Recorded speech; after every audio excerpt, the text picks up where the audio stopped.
Trey Lamar joins us this morning. He is the House Ways and Means Chair. He represents Tate County and the surrounding area. That is District 8. He was going at it late last night. He's got his coffee. He's ready to go this morning. Headed to the Capitol here in just a little while. Good morning, sir. Good morning, Richard.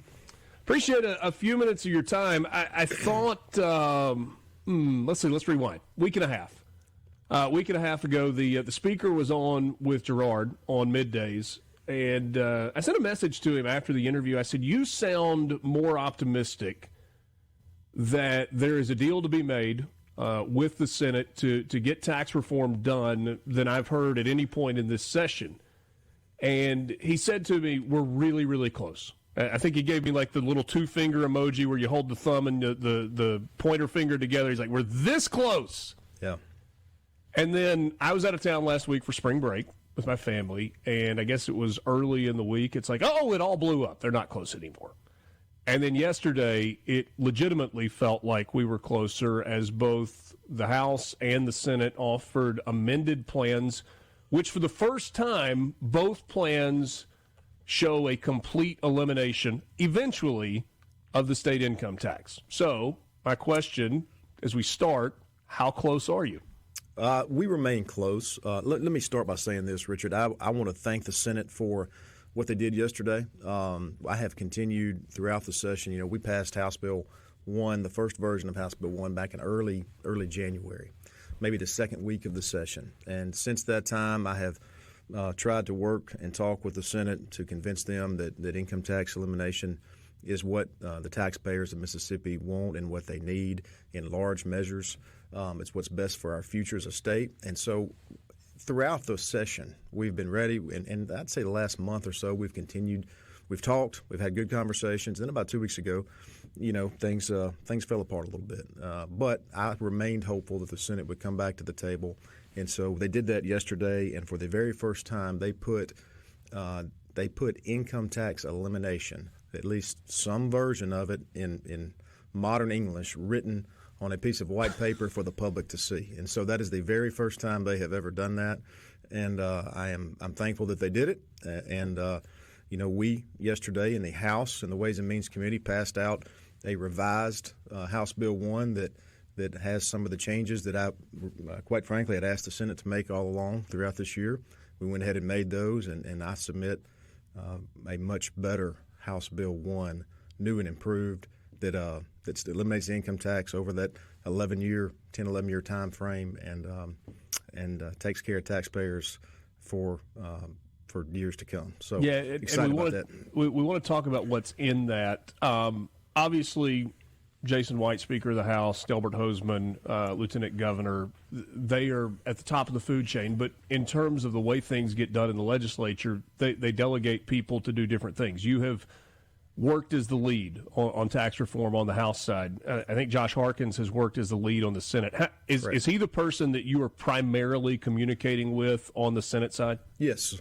Josh is, in addition to being a good friend of mine, he's a good human being. I enjoy working with Senator Harkins, and I am very thankful for his continued work and his hard work throughout the session to get his leadership and the people that he answers to in the Senate to where they are today. And, you know, they made a giant step yesterday, and I'm hopeful that there is a place in between where they were yesterday and where the House is now in revised House Bill 1 that we can get a deal done. If you get to the finish line and there's only like one or two sticking points left, you think you and Senator Harkins might just like do an Oklahoma drill or play bull in a ring and, you know, whoever wins, that's the proposal that wins? Like just, yeah, like fight it out? He didn't want none of that. Yeah, he may pick another game. He'd pick a different game. Oh, me. I'm going to pay for that one later today. Yeah, I'm texting with him right now. I'm going to wait. I can't wait to see what this is. Yeah. Thanks for teeing that up, though. Yeah, well, we'll see. Maybe it could be a 2 out of 3. Maybe you could do a football drill, a basketball drill, and then a baseball drill, and we could. I'm wasting time. My apologies. All right, so an amended House Bill 1. We have gone through in great detail what was in the original House Bill 1. Tell us what's different with House Bill 1 as amended than where it started. So what we did in House Bill 1 is a couple of changes. Let me give you the big picture. The big picture is we still got about a $2.2 billion net tax cut, gross tax cut over about 11 years. And then on the slight raises of the sales tax and the gas tax, that's around $700 to $750 million. So we actually added some additional cuts in House Bill, the revised House Bill 1, and those were aimed at our retirees, our seniors. And so what I've heard over the last 2 months is, look, some people say, well, it hurts retirees. Well, it really didn't hurt retirees, but maybe there was a perception that it did. There was a perception that it did. So I want to address that. And I think, look, if we're going to have the most comprehensive tax reform in the history of our state, then let's do it. And certainly, working Mississippians are our goal. We want to take care and we want to help working Mississippians and incentivize work. But those retirees work their whole life too. And so I've been thinking, how can we help them? And what we did is we added an additional annual $200 credit off their homestead. So the seniors 65 and older and our disabled folks will have a $200 credit to their homestead off their property taxes. Where did you get that number? Where did you get $200 is the right number? $200, well, the math had to work. So $200 comes from, it cost us around $70 million to do that. And so that's fit with the math on the general fund side and the taxpayer side, and that's what that cost. PERS is the other piece of this. In the initial House Bill 1, you said you were addressing PERS. There was $100 million a year that was going to that, would be directed to it until it hit 80% fully funding. Somebody said it would take till about year 3,000 at that $100 million level to fully fund, or at least to get it to the 80% level. I did point out that you said we recognize that fully doesn't come close to fixing PERS, but then we'll allocate as needed to handle it on a year-to-year basis. I felt like that was kind of lost in the conversation. The original Senate bill did not address PERS at all. This new bill does, but it does so with the Tier 5 system that would go into effect, I think it's July 1 of 2026. What's the compromise there? Because senators have been quick to point out that, hey, $100 billion doesn't do anything. It doesn't even cover the increase in the liability on a year-over-year basis. This is not actually addressing PERS. It's just window dressing. I disagree with that. The PERS problem is a math problem, and it's fixed a couple different ways. So we started it last year by adding a 2.5% increase to the taxpayer side, that's the employers. That's state government, that's cities, that's counties, that's schools, all across the board are going to have to pay a 2.5 cent more into PERS. It went from 17.4 to 19.9 over 4 or 5 years. So that's a money issue there. So we've already done it. The Senate agreed to spend $110 million last year on the money side to give to PERS. So the Senate is on record saying that they know the money is an issue. Fifth tier could be part of that, and I'm certainly willing to have those conversations as we continue the negotiation of the tax bill. But nobody can doubt PERS has a money problem. So $100 million a year that we don't have to fight over every single year, that comes in automatically with the lottery, to take care of that issue and take that burden off our general fund going forward, coupled with the other reforms that we've had, is an important piece of the puzzle. And that's what House Bill 1 does. And hopefully we'll have some good conversations with the Senate about that. But how does $100 million fix a $26 billion problem? Even though that's in the aggregate, that's not a yearly problem. Yeah, so let me talk about that. People say that, and what the people who may say that, whether it be senators or the like, say that, and it scares the fire out of our retirees, and that's unfortunate. There is no $25 billion problem tomorrow, okay? What they're looking at over 30, 40, 50, 60 years. And so there's a total liability in PERS for about $26 billion. And when you put $100 million into that actuarial math and that actuarial formula, and you schedule it out over 30, 40 years, $100 million a year makes a big difference. It does. Quick time out. We're going to continue the conversation with Trey Lamar, chairman of the House Ways and Means Committee. On the House side of things, we're back with you. This is Mornings with Richard Cross on SuperTalk, Mississippi. I think it was a scene from House of Cards when Frank Underwood was whipping votes and was trying to get everybody in line, and they were working on some major bill, and they basically took a bunch of young staffers and they locked them in a room and said, "Don't leave until it gets done." Under any circumstances, you're not leaving. If you got to sleep, you lie on the floor, you take a nap. If you need something to eat, you can do it. There's a bathroom around the corner. Don't leave. Well, but is there a scenario where there's a don't leave debate? that sounds like the last 2 weeks of the legislative session every year, Richard. That's a lot of that going on. So, yeah, I think so. I mean, I'm excited about it. Look, whatever you did, we may have to do it today because you've already got Senator Harkins is already calling the studio up here. He may be ready to schedule the match or the fight or whatever we're going to call it. But you got him fired up. Yeah, he's all in. Yeah, I am trying to. I think we were working on the speaker being on tomorrow as well, and so I'm just saying let's do it. We'll block the entire 7 o'clock hour off, and I'd love for Senator Harkins and Speaker of the House White to come in at the same time, and let's just talk it out on the radio. I tried to get that done with Jason and Delbert. I'm sorry, with the Lieutenant Governor and the Speaker of the House earlier in the session, and I wish you would keep trying for that. I am, but it doesn't seem to be working so far. Yeah. Put my umpire jersey on. Hey, where the revenue issue? Where's the revenue growth? From where is the revenue growth coming, and where are the cuts? Because I don't see or hear a lot about cutting.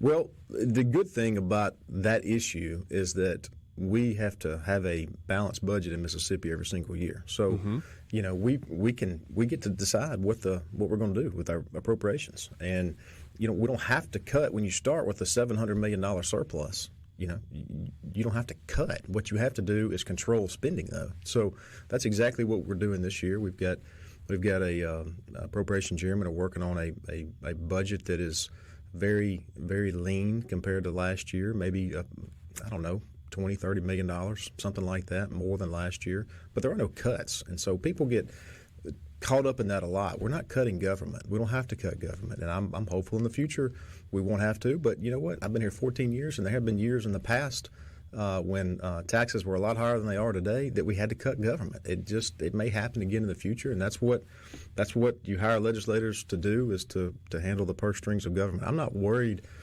about the future of the state's budget. I mean, it's part of our job, and we're going to do it. But I'm more concerned about the budget of the Mississippi family, the taxpayers' budget, and their pocketbook. Those are the ones that we need to be concerned about, because that's how we are going to grow the private sector economy and businesses and jobs in the state of Mississippi, and that's how we're going to move Mississippi forward for our future. I don't know if you're aware of this or not. The state auditor has said that there is a significant amount of waste that is happening in government in the state of Mississippi. Do you care to weigh in on that conversation? Look, the goal needs to be zero waste. Just like my goal on tax reform is to have the number one tax code in America, it should be our goal to have zero waste in government. And so, anytime that's pointed out, the legislature needs to look at it, address it, and get rid of it.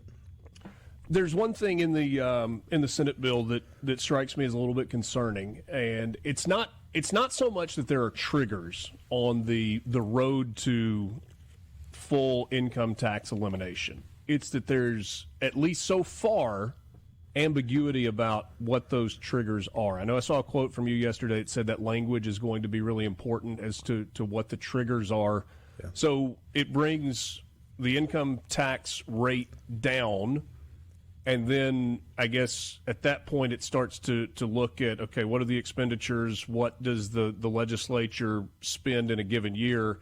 And that will affect how much it continues to go down until it's ultimately eliminated. What do you know about the trigger language right now? So the Senate did include some trigger language in the bill they passed yesterday. I have not had a chance to study it. It just hit late yesterday. I plan on studying that today to determine, see how it works. I look forward to hearing from Senator Harkins on that. The House has not included a trigger in any of our bills at this point, and we think that the 2022 tax cut didn't have a trigger in it. And, that's why the legislature comes to Jackson every single year. And if there needs to be some changes made or control the budget or make cuts, then we can do that, like I said a minute ago. But I'm not opposed to a trigger. But the last thing I will ever be a part of, and I know I speak for my entire House delegation and colleagues, is that I will not be part of a bill that tells the people of Mississippi we eliminated your income tax, but that doesn't really work and we don't get an income tax elimination. My word is too important to me for that, and we're not going to do that. So if we do have any type of trigger in a final product, it will have to be measured, fully vetted, where we feel comfortable telling the people of Mississippi that this will work every year from here on out. Well, and to me, if there's a trigger, or if we want to call it a look-in, it needs to be a temporary thing, not an ongoing thing. Like, there is a specific reason that you are pausing for a year or for 2 years, an incremental reduction until you get down to zero, not like this kind of open-ended, well, we're going to take a break on this and we're going to get back to it. Yeah, and that's where I think the best trigger is having legislators come to Jackson every single year, which is our job, and make a budget. If we come in and government's down $500 million in a year, then, man, we may need to pause it for a year or two until the ship rights. But that's the ability that we have. I can't tell you that's going to happen 10 years from now or 5 years from now or not at all. I have no idea.